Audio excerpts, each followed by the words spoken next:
ជំរាបសួរលោកគ្រូថ្ងៃនេះខ្ញុំមកបង្ហាញអំពី comment ខ្លះៗដែលយើងប្រើនៅក្នុង Linux តែយើងសម្រាប់ត្រួតពិនិត្យ hardware និង system control ជាដំបូងយើងមកវាយនេះរបស់យើងសិន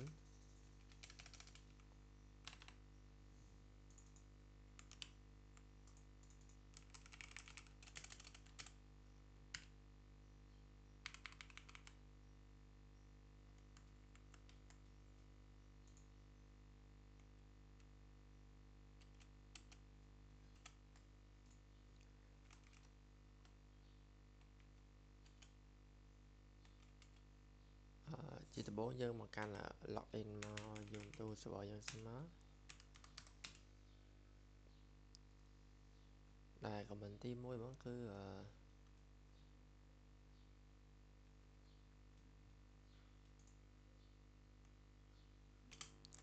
ដែល comment ទី1ហ្នឹងគឺជា comment ls cpu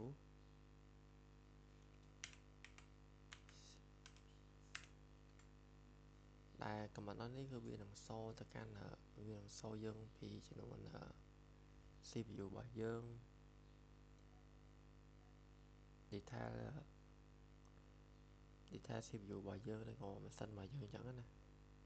តែ comment ទី2គឺ top ឬក៏ H top គឺហ្នឹងគឺជាវានឹងជា comment មួយដែលសម្រាប់សូទៅលើដែលគឺជា comment ដែលសូថាយើងប្រើ CPU យើងប្រើបានប៉ុន្មានអញ្ចឹងណាហើយ comment ទីបើយើងចង់ចេញពីវាវិញយើងចុច Ctrl C មកយើងចេញមកវិញហើយចំពោះcomment ទី3គឺ comment free.h ដែលយើងមើលទៅលើ RAM ឬក៏ memory របស់យើង free-h ដែល memory យើងគឺ 1G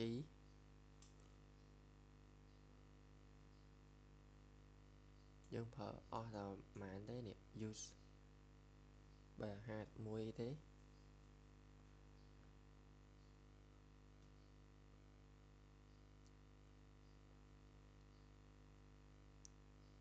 ចំពោះ comment ទី4គឺយើងប្រើទៅលើចង់សូទៅលើ disk ដែលយើងប្រើអស់ប៉ុន្មាន df.h ដែរនេះដែរចំពោះ del នេះ slash 3 slash del SDA 2នេះគឺជាទំហំ storage របស់យើង 49G ដែលយើងប្រើអស់ 3G ហើយយើងនៅសល់ available នៅសល់ 44G ទៀតនេះគឺជា virtual machine របស់ខ្ញុំអញ្ចឹងទៅវាសូបានតិចតិចចឹងហ្នឹងយើង set ឲ្យវាហើយអញ្ចឹងណា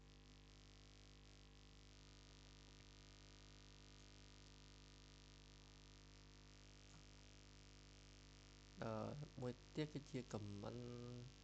network ដែលយើងចង់សូទៅលើ IP របស់យើងវាយជាស្រ័យយើងវាយ IP a DDR IP របស់យើងឬក៏បើយើងចង់ឲ្យវា specific ជាងហ្នឹងហ្មងស្រួលមួយយ៉ាងយើងប្រើ iconfig if config i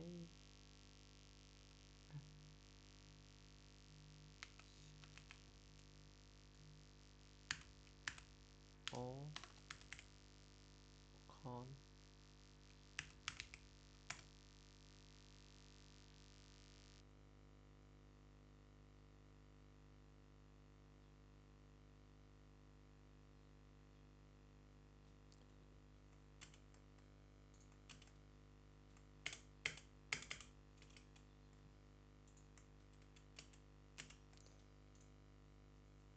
យើងចូលដល់ comment មួយទៀតហ្មងទៅដោយសារ comment ចាស់ AF config នេះវាអត់ load មកយើងចូលទៅកាន់ process management នឹងឬក៏យើងចង់ clear task ណាមួយអញ្ចឹងណាដែលដំបូងយើងចង់សូ running process របស់យើងដូចនឹង task bar របស់យើងអញ្ចឹងមិន task bar គេហៅនេះគេហៅ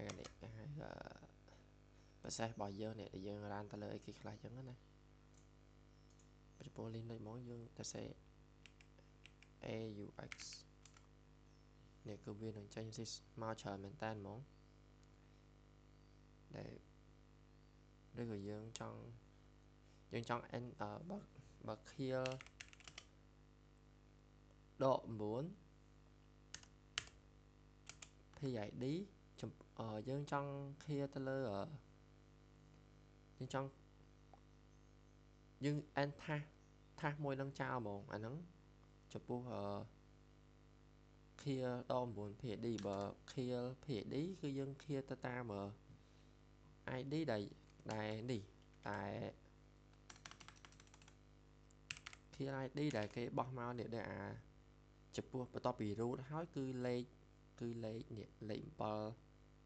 7លេខចុងក្រោយគេនេះដែលយើងមកមើលកន្លែង submit ហើយយើងឃើញ10 គុត 61ហ្នឹងបើយើងចង់ clear វាមកដូច Insta យើងវាយគ្រាន់តែវាយ10 គុត 61ទៅអាហ្នឹងគឺយើង clear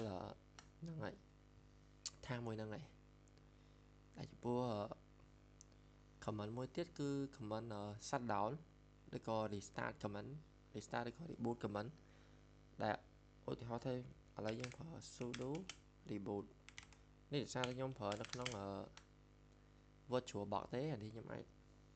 record ឲ្យអ្នកគ្នាមើលបានបើសិនជាគេប្រើទៅលើ Linux ហ្មងគេបើ reboot ទៅដាច់វីដេអូគេអញ្ចឹងគេអត់នេះទេតែគ្រាន់តែយើងដឹងថាហ្នឹងគឺជា restart យើងវាយ password មកនេះឃើញអត់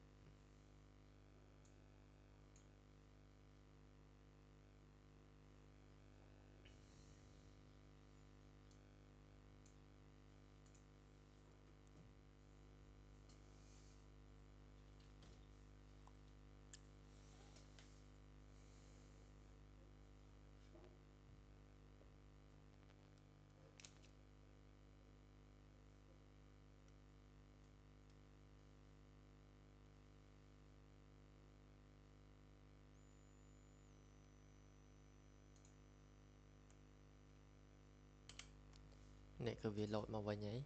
ខ្ញុំឲ្យ username យើងចូលវិញមកនេះឃើញអត់នេះគឺជា comment ដែល sudo sudo reboot ឬក៏ sudo shutdown យើងចង់បិទក៏បានយើងចង់ restart ក៏បានយើងគ្រាន់តែដូរពី reboot មក shutdown វិញមកឬក៏ power off ក៏បាននឹងគឺជា comment ត្រួសដែលប្រើទៅក្នុង Linux អញ្ចឹង